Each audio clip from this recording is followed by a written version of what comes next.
Yo, man, you can't know what one boss, Dan boss. You're watching the Rope podcast, you understand? Yes, I hear that. You know what you need to Rope's podcast. Like, share, subscribe. This is Juvenile and King Tubby son. Yeah, you have to come with something different to win the people them. This is IMP, and you're watching Rope's podcast. Viral Prince is... This podcast is brought to you by Video Rose Production Limited. Whether you got an event, a birthday, a wedding, a christening, even music video, we will capture it all for you. Don't waste time. Give Video Ropes a call. Yes. Welcome to another Ropes podcast. And today we have the General, the African Prince in the house, Roadie. Scene. Welcome to Ropes podcast for another. This is not even a dancehall reasoning. This is a life reasoning. So, welcome to Ropes podcast, brother. Yeah. You know how long I was meant to be here, Ropes. For how long did I phone you until I was coming in? Yeah, because Corona did not go on. Well, obviously, everything's due time, you get me? That's how it go, man. That's how it go. Yeah, man. But you find the studio all right, though? It's all right, Ropes. All right. Mean it didn't take you long to get here. Oh, okay. Yeah. I found my way around here. Because I come around here. Because they're heading there, Surrey Keys, right? Yes, it's Surrey Keys. Yeah. Canary Wharf is just over there, across the river. You see Canary Wharf, so okay. We're pretty cool. We settle. We're pretty cool. We're a Canary Wharf neighbor. Yeah, all right. Okay. Yeah, go ahead. Quick. So, how your day so far? Say that again? How is your day so far? It's all right. Nothing really going on. It's all right. Okay, so how are you dealing with the lockdown, man? Boy, Ropes, me for tell you, nothing's really going on right now. Right now, just home, kids, just focusing on them really and truly to make sure they get education, because that's the main thing for them not to lose track of school. That's the main thing really and truly, because nothing else is happening right now, Ropes. Well, Sego, no party. No Everybody's partying on the internet right now, virtual. Yeah, of course. That's how it go. Okay. So tell me something. Who is Roadie? Boy, what you mean by who's Roadie? Everybody knows, depends what you mean by Roadie. Everybody knows me as Roadie, but no one really knows the real Roadie. Roadie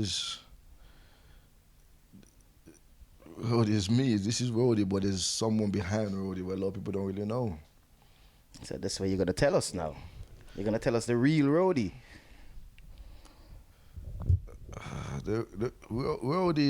Roadie's been through a lot of things coming up. Like Roadie's a person where a lot of people feel like Roadie's probably a troublemaker. It's probably a this, Roadie, that. But if you really know the Roadie, you know say Roadie's just trying to conquer the things that have not gone right to be right. That is a lot. Okay, no, we're gonna get to the real Roadie. Just give us some time. That's why we're to circle down, because you start to sweat on them something there already, and don't worry. We're gonna make it easy for you, because you're gonna tell us your life story and your journey, and you understand, and so we're gonna be easy. We'll go through, and so tell me something. Who are your parents and where they come from? I'm an African background. My parents are from Sierra Leone. Both of them are from Sierra Leone. Okay, so where were you born? I was born in Sierra Leone. I came here when I was 8 years old. I came here in 1988 when I was 8 years old. Okay, so he's an English African. Yeah, I'm an English African. Not even British African, no, English African. Okay, yeah. So how many siblings? No, I've got 3 brothers over here, but I've got next 2 younger brothers and sisters back home.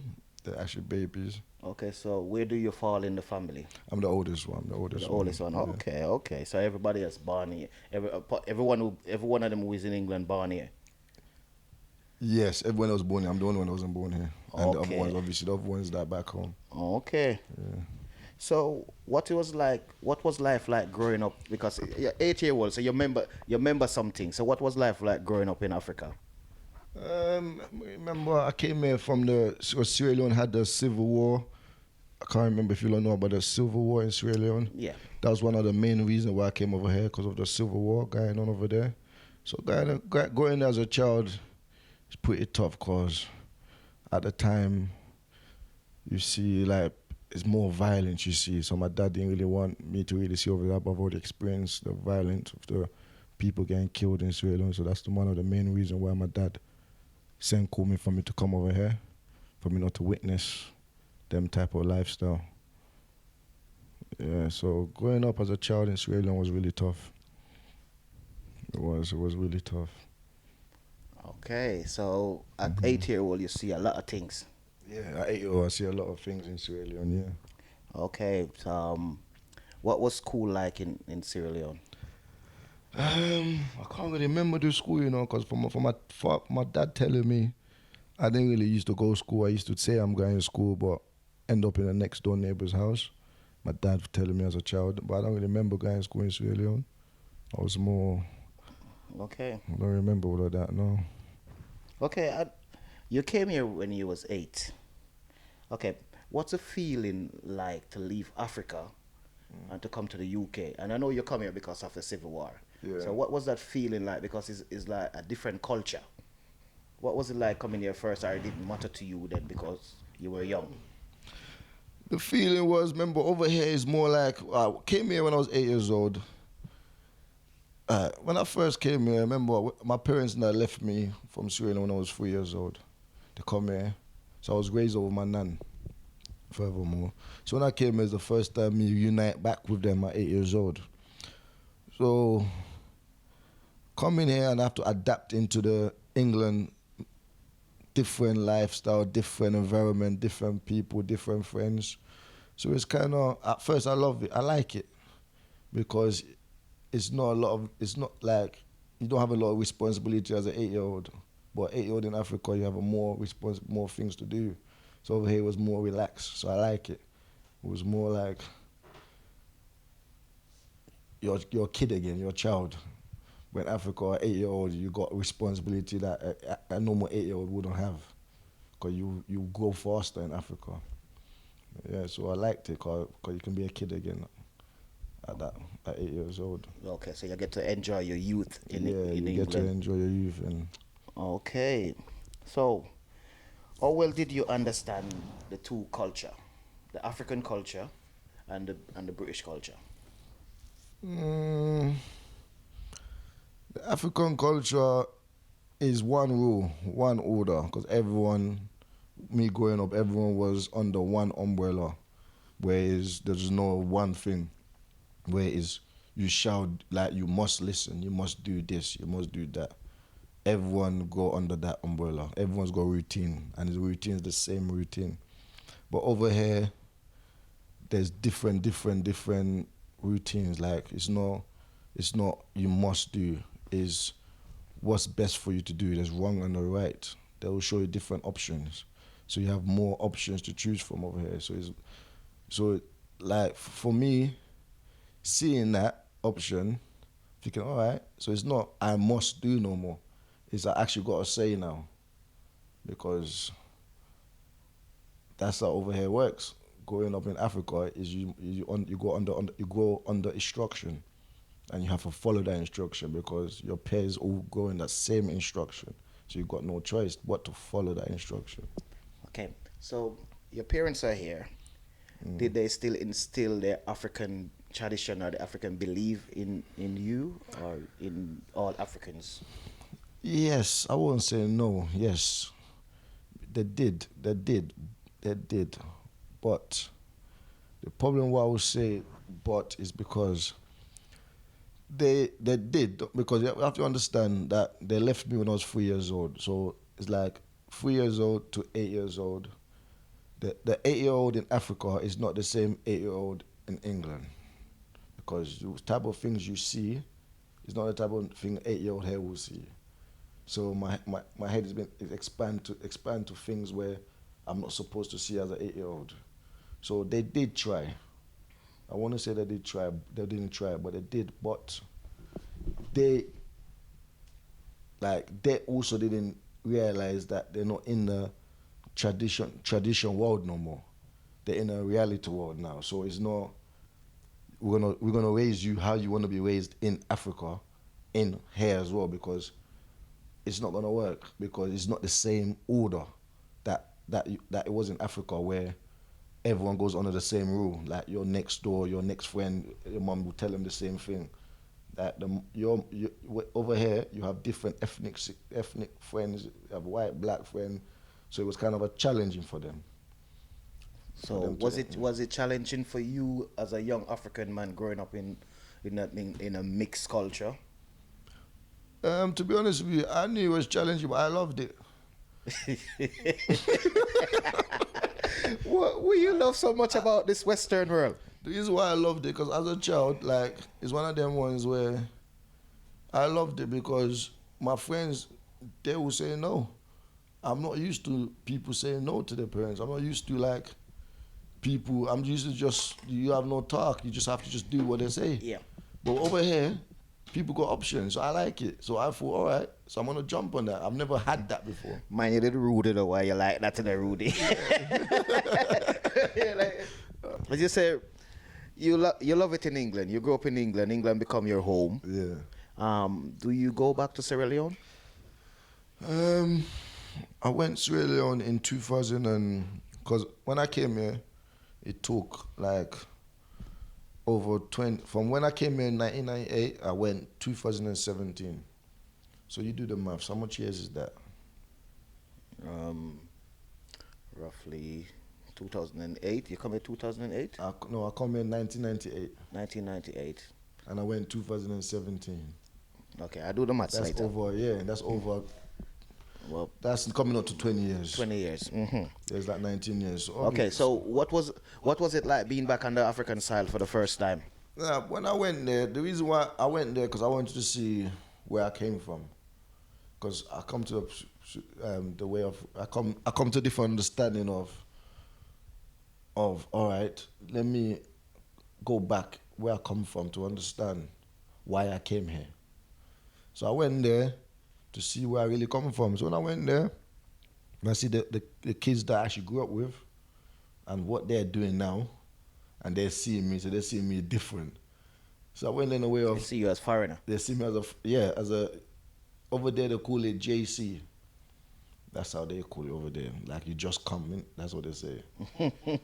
So when they see me over there, it's like, I was like, all right, yeah. So they will respect me, like I'm somebody over there now. So I like the little buzz I got from over them. So when I went there, obviously I still didn't neglect them. I bought things for them and just know that. So was it a culture shock to see your friends what you didn't see for a very long time? Yeah, it was. It was, but it was actually. I wouldn't say it wasn't. It was because some of them was dead during the war. Well, yeah. Some of them dead during the war. Some of them, they're just living a way where I didn't expect them to be. Some of them, they don't even remember me. Was it poverty or was it better? What was your expectation going back there? There's a lot of poverty. A lot of people struggling over there. A lot of people struggling. So that gave me like a wake up call. Like, what are you doing? You're wasting time. Okay. So when I went over there, 2017, it's like a shake. Like you lot, like this is what I could have been doing if I didn't come back, if I didn't come here. So it make you appreciate the opportunity. It made me appreciate the opportunity where I am. Okay. All right. In your biography, you said the system turned against your parents because at least your parents come here. Mm-hmm. They've been grateful. Yeah. But how do you explain the system turned against your parents? All right. The reason why I said the system turned against the parents because what it is now, growing up now as an adult now, growing up as an adult now, I realize I get to know the system more because I've got 3 kids. So you realize the system is for you and also against you. Because the way of it is like, my mom and dad, they did try, but they came under a society world. They didn't come under the reality world. So they only tried to show me the way they was brought up in, but in the wrong environment. So did they ever try to adjust to the British way of life? No, that's where they went wrong. Because they didn't address them frame of mind to like it's not society world no more. It's now a reality world. So it's a different type of upbringing. Even though you don't lose your tradition or lose Who you are. who you are, but it's a different world you're in. But that's what I believe that my mom and dad didn't do. Like, but why I say the system turned against them is because me as a child coming here and loving this different freedom, I took it on my hand. So my mom and dad still trying to get me on a tradition world, and the system look at them and say, oh, he's a minor, he's a child. And then my mom and dad, because of the tradition world, how it works is basically this. If your mom tells you this, and then you rebel, and you go to your next door neighbor, they will tell you the same thing. So you have to come home and listen. But over here, it's two different things. If your mom tells you one thing and you go next door, furthermore, there's never no next door. Unless you go to your friend's house or you go somewhere else where you think is acceptable behavior. Understand what I mean? You take that drink off the table. You understand? Yes. Huh? Yeah, let's put it on the ground. Yeah, drink it. You understand what I'm saying? Yeah, I do understand what you're saying. That what maybe your mom was trying to protect you from this first world system, because it can pick you up and chew you out. So maybe they see more than what you see, but you see freedom. You see somewhere you can go anywhere you want to go. Yeah. But your parents know that it come with consequence. Yeah, they did, but they did know it come with consequences. But at that time, at 8, 9, remember, 8, 9, 10, you're not going to see the consequences. You're just going to enjoy the freedom. True. So you're not going to see what they are seeing. Okay. Did you enjoy school? Yeah, I wouldn't say I enjoyed school. I didn't finish school. Like, school, for me, was a way of coming out the house. It wasn't really in the mindset of actually going to school to learn. Okay. It to be free out the house. Okay. You got 3 kids. Yeah, I got 3 kids, yeah. What sex? All boys, 3 boys. All boys. Yeah. Wow. So you're triple hard now. Have you ever been married? No, I've never been married. Okay. Okay. What are the traditions you establish in your family? What are the tradition? Yeah, you establish in your family. To be honest with you, I know the tradition that's expected, but because I left home at age of 12, so I didn't really get, like, going back to the point where you're saying about the system, because I left home at the age of 12 because I was too rebel against my parent, so I was in the hands of the system. Wow. At the age of 12. So that I didn't really learn the tradition as well. I know the tradition, but I didn't really learn the tradition, if you know what I mean. So you're more of you're thinking of more of a Western thinking. Yeah. Like a English thinking. Yeah, but even though I know what it should be, but I was not taught it because I was not at home. I left home at 12 and I didn't look back.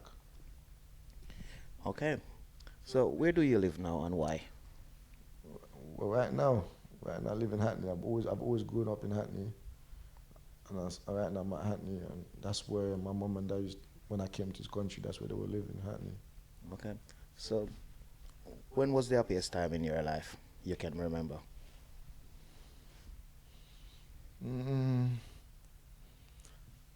The happiest time of my life, I would usually say, is when I went back home, and I realized how the kids my age group, the ones that was with me, that I came back, I saw them, and I realized that this is time for me to do something. So eye opener. It's an eye opener for me. So I was kind of happy with that, because I'm seeing where I want to go. I see where I want to go. I see what I want to become. I see what I want to be. Okay. Yeah, so I would say that. So when was the hardest time in your life? The hardest time in my life is going to jail at 14 years old. Wow. Going in prison at 14 years old. Because that was my first time going to jail. And they gave me 6 years due free at 14. Okay. I'm going to have to ask you this. How many times after that you went back to jail? Been in jail, how many times? Obviously, I've been in jail a couple of times, but I've not been sentenced. But I've been in jail just on remand, not sentenced. So how many times I've been sentenced? I would say 5 times I've been sentenced. You've been sentenced. But I've been in jail more than 5 times, just remand. Okay, so you end up winning the case. So you spent a big chunk of your life in jail. in jail. In jail, yeah. Okay. Wow. What is the most important value you want to teach your family? You got 3 boys now, so. Love. They need to understand love. They need to understand where they're coming from and where they're going. That's the main thing. Don't lose track of who you are. How do you want your loved one to remember you? As somebody that's reformed, as somebody that is actually achieved something, that left a legacy. Do you believe in God? Of course I believe in God. Okay. Do you think Africa is a spiritual world where life began? Yes, it is. I would say it's a spiritual world. On the basis where, I don't know how to explain this. Like, there's a lot of powerful, like, Africa is very powerful. Like, it's for the way I say it, I don't know how to explain it. Take your time. No, I don't know how to explain it. You don't exactly explain. Okay. What are the proudest moments in your life? The proudest moment in your life? The proudest moment of my life is what I'm doing right now, is having my own football team. Have my own football team in Africa, where it's actually my own name. It's called Roadie FC in Africa, and I see that I'm investing my money in them, and they're doing good. And now they've got promoted from Division 2 to Division 1 in Africa, and now I see the politician, the big people in Africa calling me, have a meeting with me. Like, I feel like I'm somebody. Okay. That's good. As I say, reforming. Yeah, I feel sometimes to stumble is not to fall, but it's to move forward. Yeah. And when we're young, we make mistake, and it's better to make mistake when you're young more than make it when you're older. For true, yeah. Yes, sir, because when you're young, you got time to recover and pick up the pieces and move on. Yeah. I'm proud of you. Yeah, for true. I'm proud of you. Do you got any regrets? I would say I wish I can be 16 again. I wish I can be 16 again and go to school again. Wow. You still can go to school. Now, what I mean, because you can still go to school, but you got more on your plate now. You can still do it, but I wish I would have done it earlier, because it don't take long. Okay. What are your profession? Right now, I'm doing my plumbing course. I got a year left to be fully qualified MVQ level 3 plumber. That's good. Yeah, they got a year left, and I'm fully MVQ level 3. That's good. You're leading from the front, bruv. Nah, because what it is, you need to understand, I'm really doing this, not really obviously I'm doing it for myself, but I'm doing it for my 3 boys, where I can see that's going to be my challenges in life. Like, because life is like a cycle. What goes around comes around. You believe in that? Of course. So I need to break this chain before it comes back around to me. Okay, all right. Let's go for a break. Let's go for a break. This podcast is brought to you by Video Rose Production Limited. Whether you got an event, a birthday, a wedding, a christening, even music video, we will capture it all for you. Don't waste time. Give Video Ropes a call. Yes. Welcome back. As we say, we have Roadie in the house, and enough people know Roadie from dancehall. Enough people know Roadie and different things. Enough people know Roadie off the road and everything. But Roadie right now in the studio telling his story. Roadie, what are your passion and how did you get to start with it? You say you have a football team. Is that your only passion? To be honest with you, I've done a lot. Like I've had a couple businesses in England, but the thing with me in England, because of my character, who I am, business I have, like it always gets taken back with me with different, because for example, I've had a business before. When I was 17, I had my own little shop in Brighton. But I got caught in a case and they take it back off me because of they said something involved in something.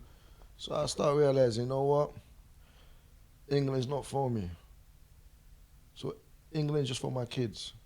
So my investment in England, to be honest with you, is to put a stability for them. Mm-hmm. Because they're not going to be like me.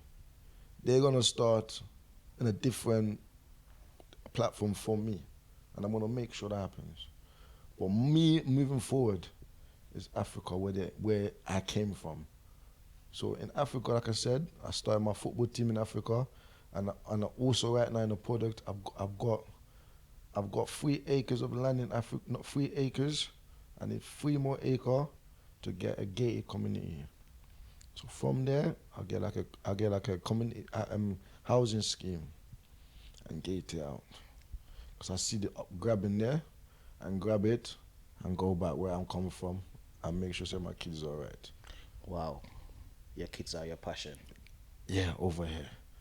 But here, for me, because I've already tarnished my name I'm just trying to live like I said, I'm doing my level 3. NVQ, just to plumbing is a good job. Of course, plumbing is a good trade. Of course, and once you have a trade, they say you will never go for hungry. Nah, you can never unless you can never be out of job as well. Yeah, of course it is. Okay, growing up in the UK, what kind of company do you used to have around you? I would say growing up in UK is tough. Now I'm saying it's tough, but at them time, I wouldn't say it was tough. I loved it because it's something new to me and it's a fast lane. Growing up, like it's fast in England. It's not like Africa where it's the same routine every day. Here, we're growing up is different things every day and it's fast. So growing up here as a child, I loved it. I loved it in a sense because I meet new friends. Whether right now I'm seeing it, I learn bad habits. I meet bad friends. But at that time, that was my friends. That was my family. That's who I would call family more than my own family. Okay, the street people. Yeah, at that time. Okay. Yeah. Is your street family used to get you into problem? Do you have to defend them, or one for all, or do you on that system as if you eat one, you eat all? Of course, that's how it is. Is if you touch my family, yes, I have to defend my family. Okay. If you touch my friend, you have to defend your friend. That's how it is. Okay. The system in England. For me, I'm taking this question from your bio again. How are you going to tackle the system when it comes to your kids? All right, that's a very good question. Because I've lived in the system for my own wrongdoing, that I'm trying to turn to right now. With my own kids is the way I think of tackling it is loving your kids more. Loving your kids and paying more attention to your kids, have more time for your kids, more than anything else. And knowing your kids' pair, welcoming your kids' pair into your home, because that's where your kids gravitate to. And understanding your kids' pair. Understanding your kids' pair, it will make you more to understand about your own kids, and you will know how to deal with them. Don't neglect your kid's friend. Knowing who your kid's friend is, you know how deep your kids, whether your kids is involved in a good friendship or is bad. If it's bad, don't let your kid know that it's bad. Because you can tell him, but don't put your foot down and say, don't be with that friend, it's bad. Because your kid's going to want to know why. And it's going to draw him more into that friend. But isn't it for you as a parent to tell the kid that why you think this friend is bad for you? Yes, you can tell a kid why it's bad for you. Of course you can. But it doesn't mean the kid's going to stop being a friend with a friend. It doesn't mean that. He will still be friend with a friend, but not tell you that he's friend with a friend, because he doesn't know you don't like the friend.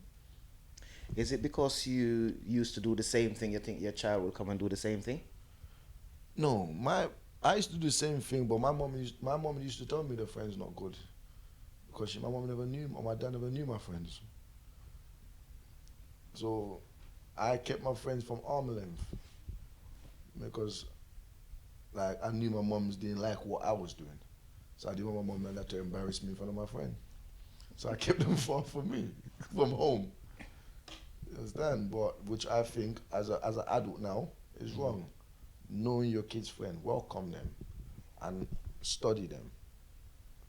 'Cause that's how it is now. Okay. Have you ever faced racism growing up as a child?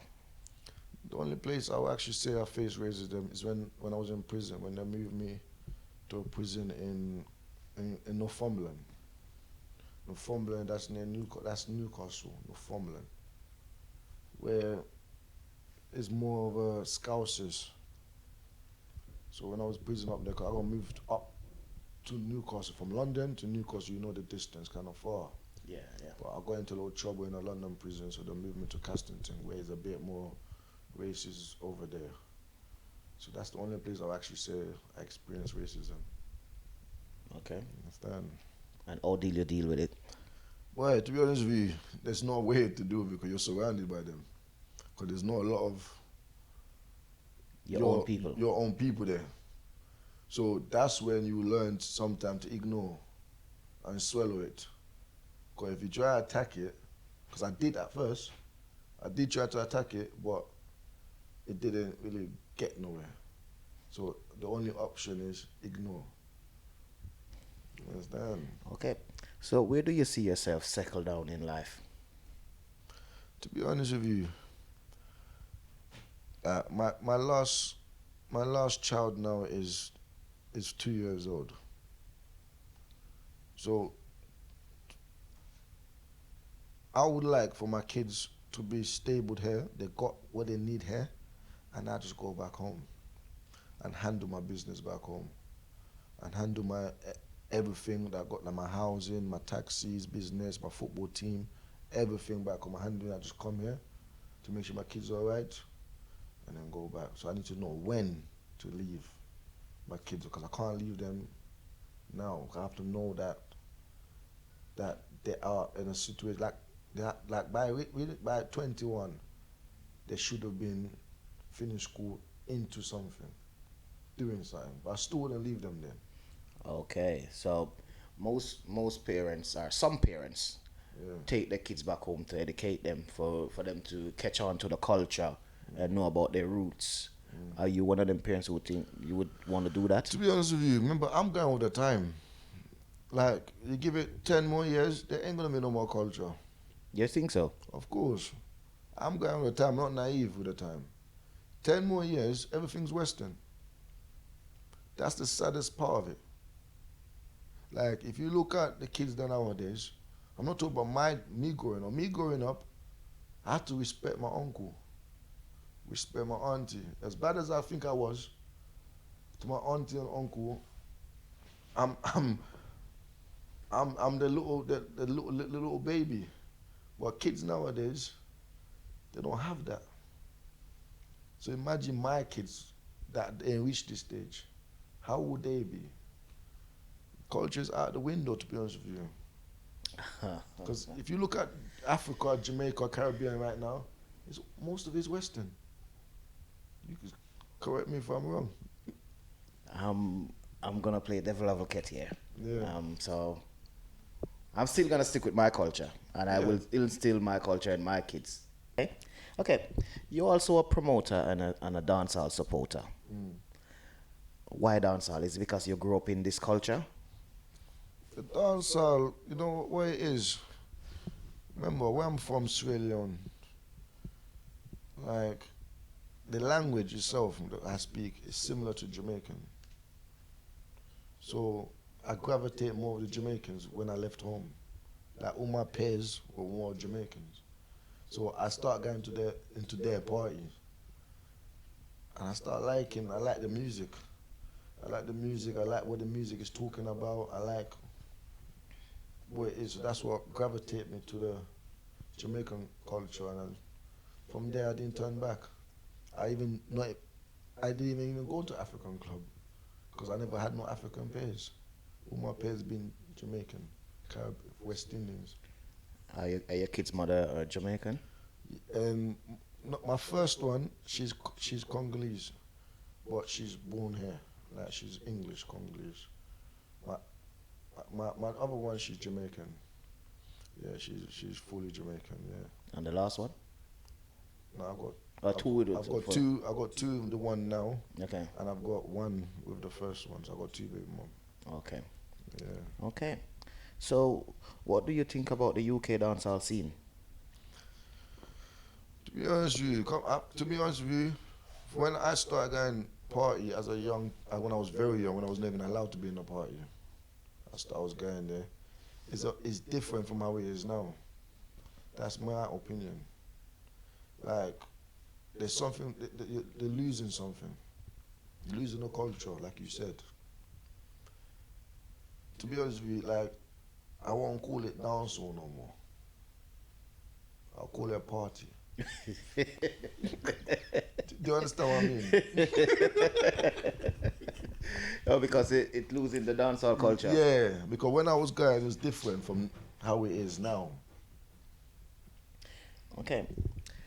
Dancehall can be violent at times, and most time it's nice and enjoyable.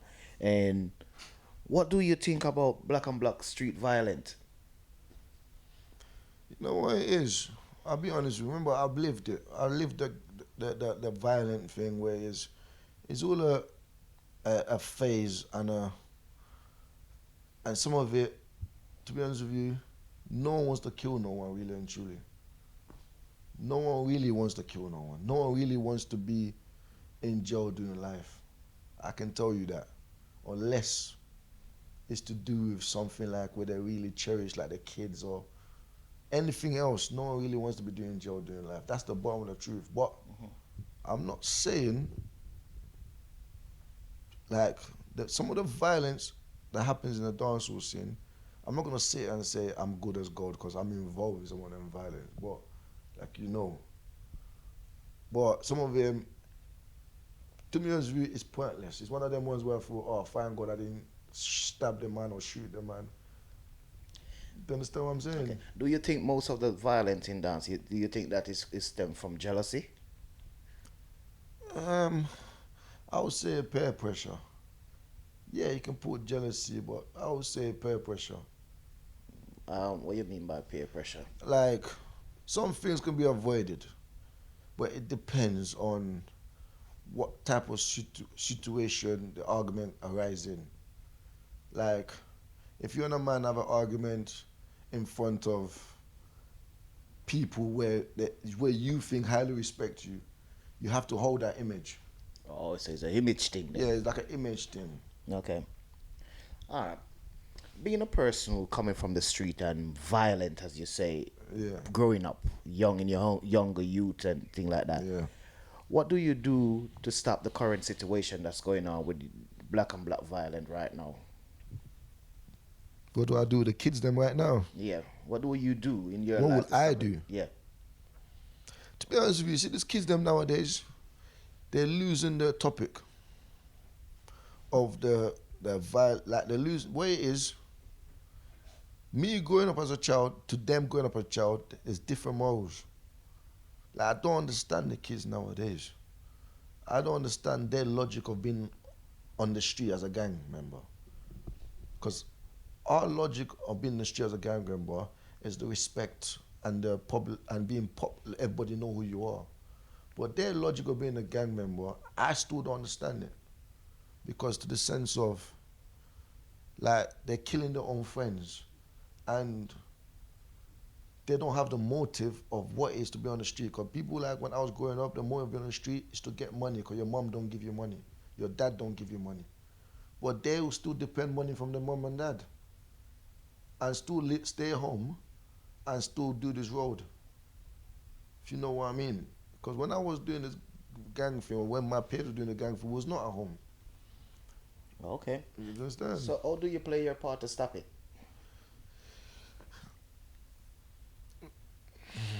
But it's not what it is. I blame, like, what the age group I'm talking about right now, the 16-year-olds, 14-year-olds, And younger. 13-year-olds, is mostly single moms. Okay. Do you understand what I'm saying? It's mostly single moms. It's not dads like myself. I will never leave my 13-year-old with the mother to raise him alone. Even if me and the mom not seeing eye to eye. Because I know she's not going to be able to do it. Is it because of your past experience? Because of my past experience, and because I know it's the challenging bit coming now. Where her mind is not going to be as strong as mine.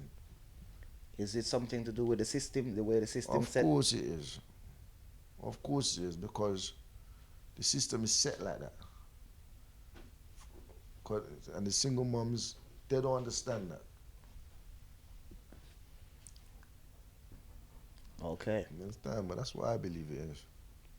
So if you get the opportunity to go to like youth clubs or to organize yourself with maybe some of your friends and what used to do the gang thing back in the days, well, would you really want to do something like that, to go and talk to the youths? And I've always wanted to be a youth worker. For some reason, I've always told my probation officer, you know what, you keep telling me you want me to rehabilitate. I want to rehabilitate in a different way. I want to show the kids them what it's like to turn your life around now, because I would love to be your age right now. For me, that's rehabilitated. You understand? Because if I can lay my story to a kid to change, don't give him my position, now, for me, I think I've done something. So for the kids them, I would say, because their situation is different from our situation, because they have everything in front of them. They don't need to go out to commit any crime or do anything. Because with my situation, where I have to go and fulfill for myself, some of them don't have to go and fulfill for themselves. Some of them are just boredom. They don't have no youth club, like you said. They don't have no youth club. They don't have no entertainment for the youths them nowadays. So they just go in and jump in the wrong pair and start smoking weed or stop things that. do you, politically now, do you think the government purposely doing this to us, to our kids, take away the youth clubs because they want? Is it because they want to fulfill the prison system, or they say crime pays, but to who? You know what it is? Remember, not everyone can be rich. Me growing up now, I know that I have to pay tax. All right. Remember, you start getting I-9 number at 16. Mm-hmm. The way it works is this, because I know the thing from inside out now. From whatever age to 16, the government don't really know that you're not credible to pay for nothing. your mom and dad have to respond for you. But when you turn the age of 16, there's a form of where you getting money from, how you surviving. Do you understand what I mean? So technically, like you said, you're right. You're gonna end up in like a youth. You're gonna end up doing criminal activities, but you're not paying tax. So that means the police them got eyes on you now. You understand? They got eyes on you, and then they're watching you, and then you get caught in that, and you end up back in the jail. So you end up get caught in whether it's not you or it's your friends, but you're part of that conspiracy, and you end up in jail. So they have you where they want to have you. So they set the system for you. They set the system for you. But it's for you, is the parent, to understand the system and to show the kid the way. So we're sending a message out there to all the fathers. No matter how much you're not getting on with the mothers, try your best to stay in the kid's life. Trust me. They need you. Trust me. They take it from Roadie. He knows what he's talking about. Just listen to it. Is there any time in your life, at a low point in your life, when other people been there for you?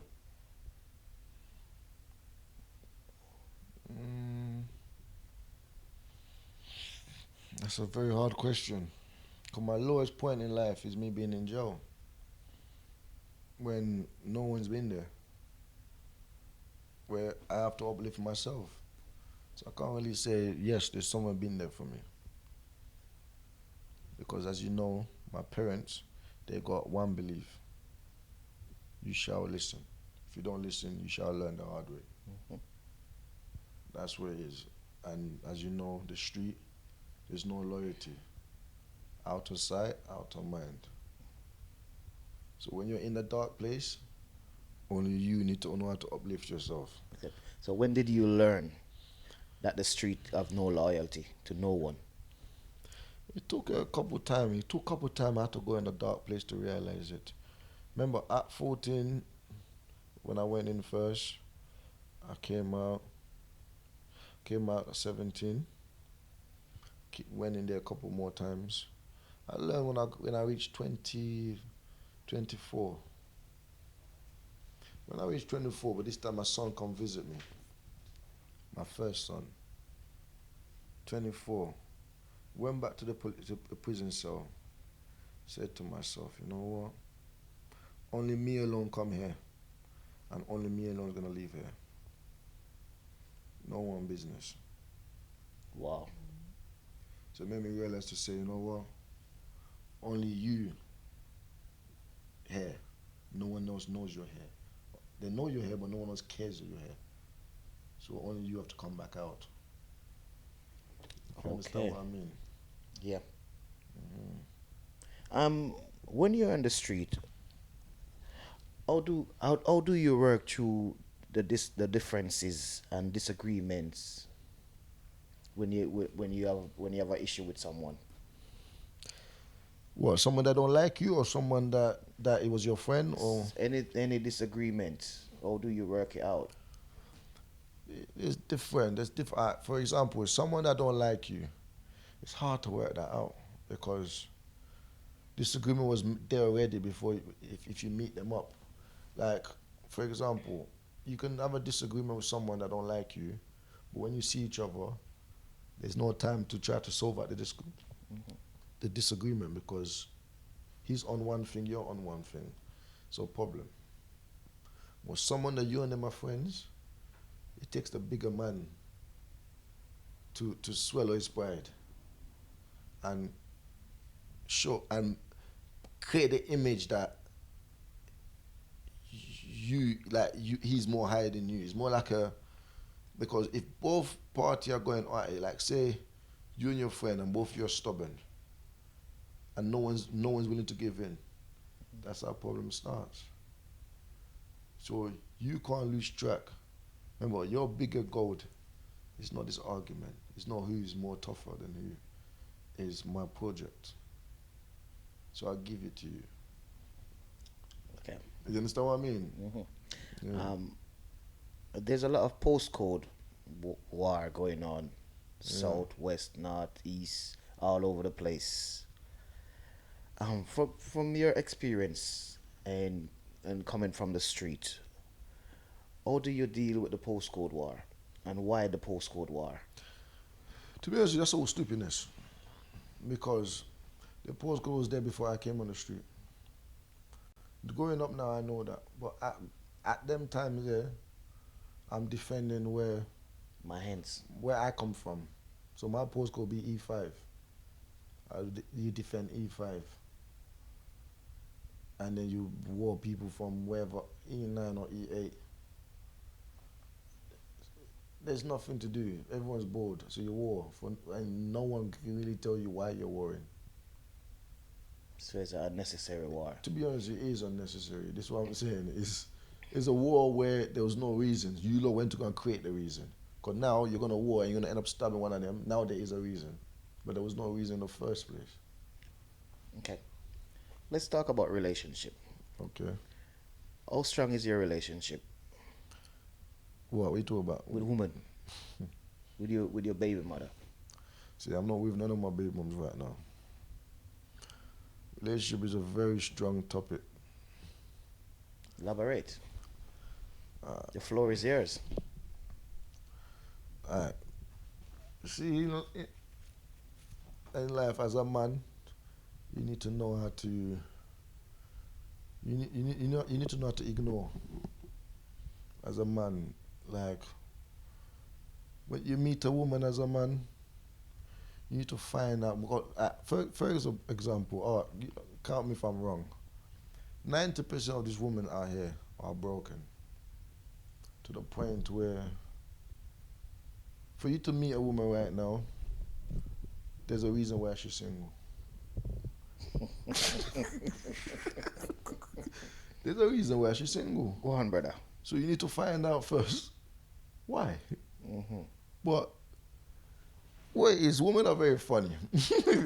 like you see me in the dance hall, like you see a lot of women, but I'm not really interested in that. Like you probably see a lot of women around me, but some of the women they just come around you just to heal themselves.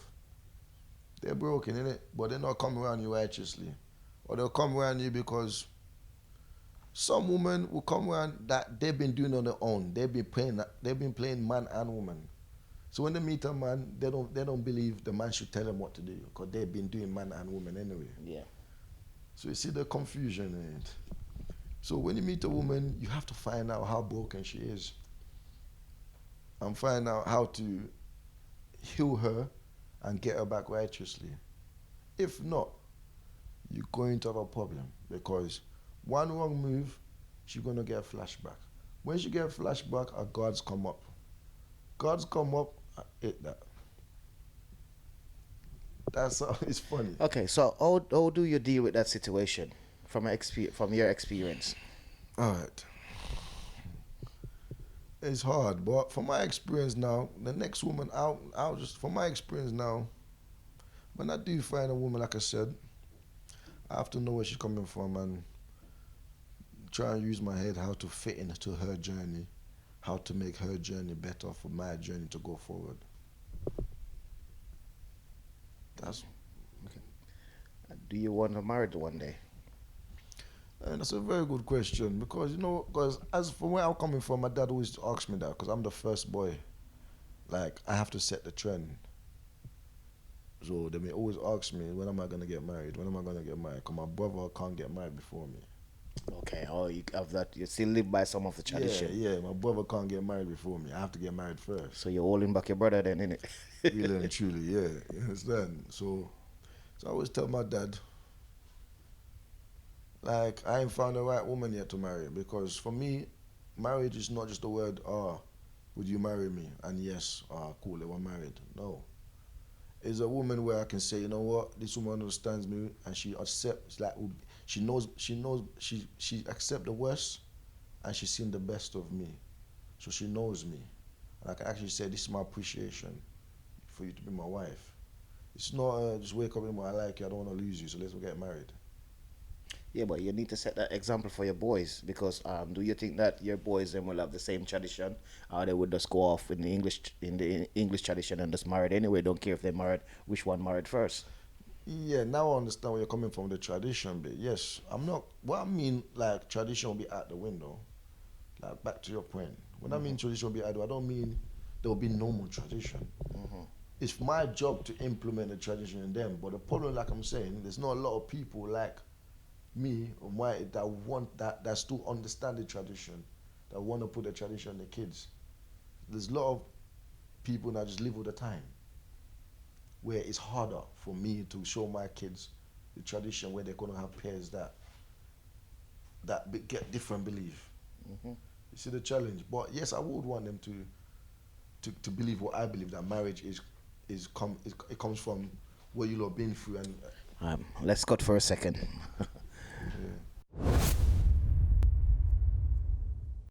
This podcast is brought to you by Video Rose Production Limited. Whether you got an event, a birthday, a wedding, a christening, even music video, we will capture it all for you. Don't waste time. Give Video Ropes a call. Okay, welcome back. We was on the topic of relationship, and you said some of the, is it general woman or black woman? I can only say black women because I've never dealt with no different race. I don't know about. Okay. So I would say the woman that I know, like the ones So they've been broken, and I think so. okay. So as I say, we were saying what can happen to fix it, because it's been tough on women nowadays.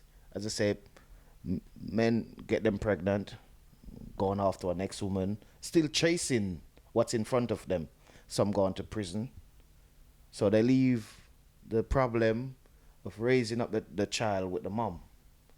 I say a mother cannot be a father. She only can be a mother. She only can try to show the youth certain things. But there's certain things you have to be a father or an uncle or a bigger brother to show the youth certain things. So the missing that's what causing most of the problem on the street. Now here am I talking to an experienced guy who was on the street, know what the street is like.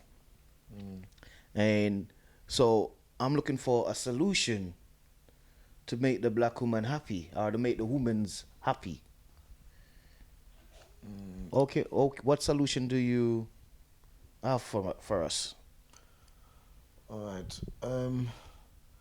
As a black man that's been on the street, I understand the street, understand where I'm coming from. You need to know what you've learned from the street and what you want in life and where you want to go and what you expect. The wrong and rights, what you've done wrong and what you want to be right. And put that into your own kids. Look at it as your second chance in life. Look at it as this is you again, starting life again. If you genuinely look at it like that, but for you to look at it like that, you need to respect the woman to respect you. You need to love the woman to love your kid.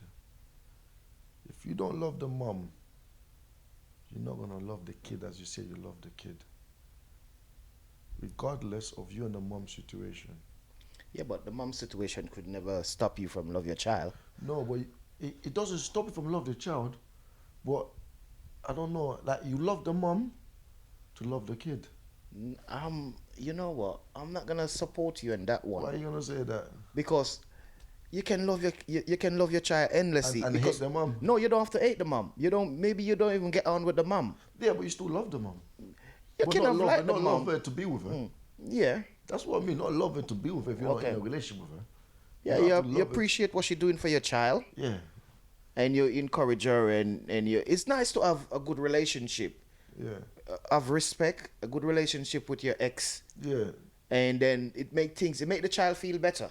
Yes, because that's your more intention is the child. So whatever makes that child to grow in a way. But how it works is, remember, you got two people that are bringing this world. You got mom and dad. Any of them people not part of you, you're broken. If your mom is not there, you've got hatred as for woman. Because the first woman is meant to show you love. but it's not there. If your dad is not there, you got haters for men. Because the first men are meant to show you love. It's not there. That's how you're meant to put it as.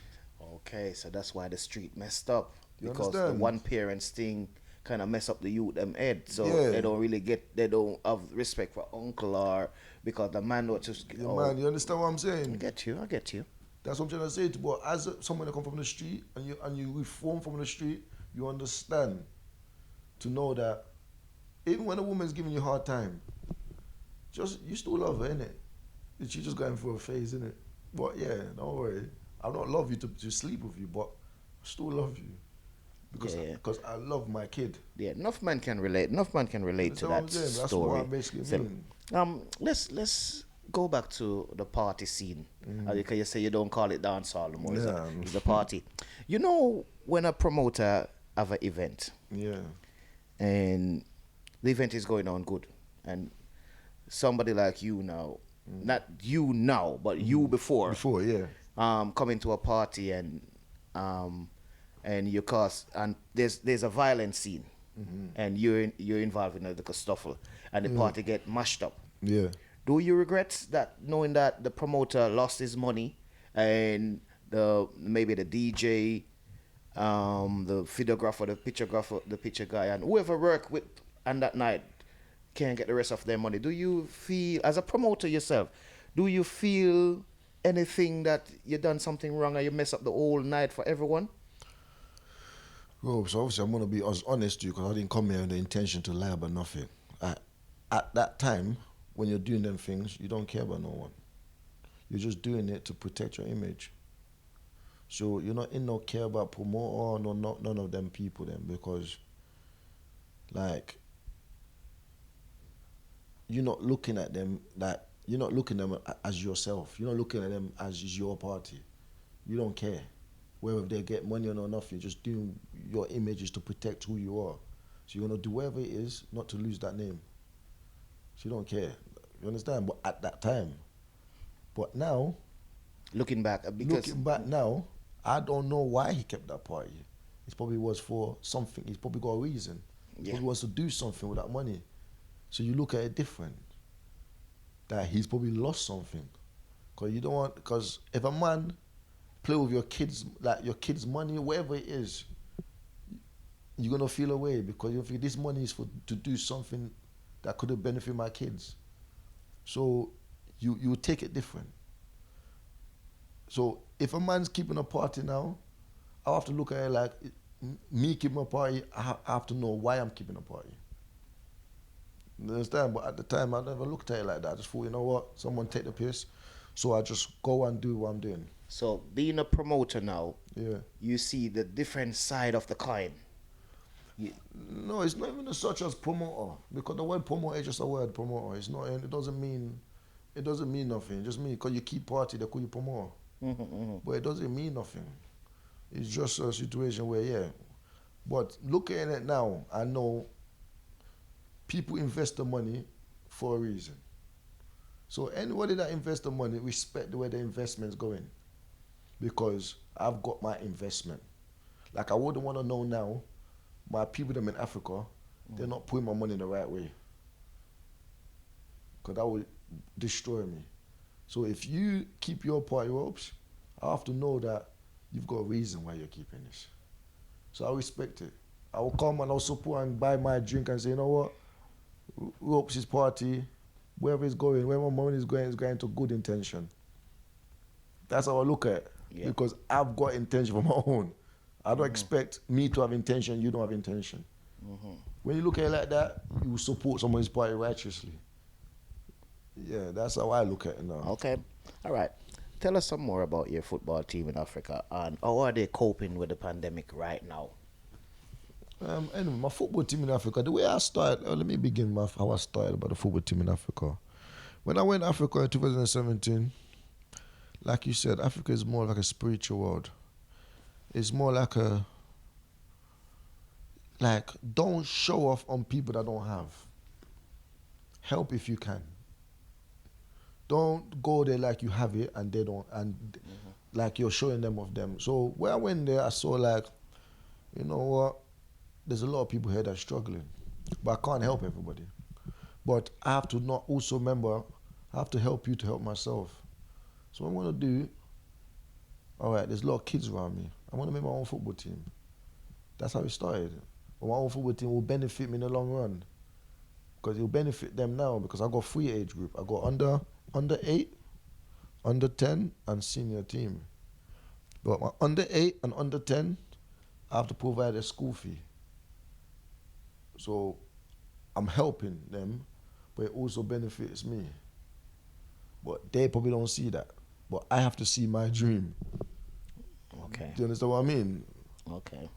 So with the pandemic right now, their lockdown is not the same as our lockdown right now. They're not the same. So even though we're going through lockdown now, they've got a game, that the senior team, they've got a game on the 21st of this month. They've got the second league game in Division 1. So they're still doing their thing. It's not the same as over here. But yeah. Okay. Roadie, welcome to the end of our interview. Yeah. And, you know, from the bottom of my heart, I respect the answers you give me. And I learned some things, right? And I hope when people hear this interview, they will learn some things too, especially when it comes to the dancehall scene and some of the things that are going on the street. And I'm glad you highlight certain things to us.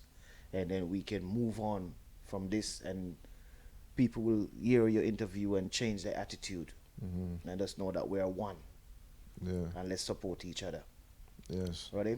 I thank you for coming so far for this interview. And Yeah, for real. I've said enough love and respect, my brother. Yeah, for real. Okay? This podcast is brought to you by Video Rose Production Limited. Whether you got an event, a birthday, a wedding, a christening, even music video, we will capture it all for you. Don't waste time. Give Video Ropes a call. Yo, man, you can't know what one boss done boss. You're watching the Rope Podcast, you understand? This is Axe from Lion Squad, and you're tuning into Ropes' podcast. Like, share, subscribe. This is Vibe Squad from Straight Outta Gloucester. This is Juvenile and King Tubby's son. This is Movie Star Johnny. And this is Andrew Fresh. This is IMP, and you're watching Ropes podcast. Just do the right thing. Do the right thing. Yeah.